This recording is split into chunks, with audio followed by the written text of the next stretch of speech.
Президент России Владимир Путин в ходе послания Федеральному собранию выступил с предложением увеличить сумму материнского капитала, а также продлить саму программу до 2026 года. Цитирую.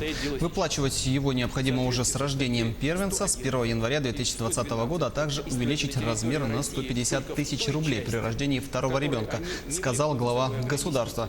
Путин также подчеркнул, что материнский капитал будет индексироваться ежегодно.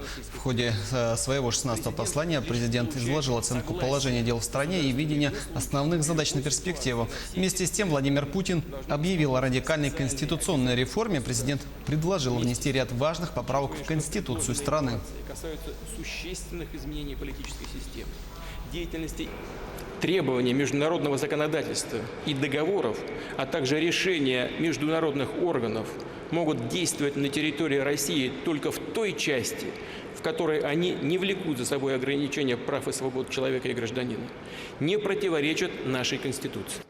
Вместе с тем, учитывая, что предложенные инновации касаются существенных изменений политической системы, деятельности исполнительной, законодательной, судебной власти, считаю необходимым провести голосование граждан страны по всему пакету предложенных поправок в Конституцию Российской Федерации.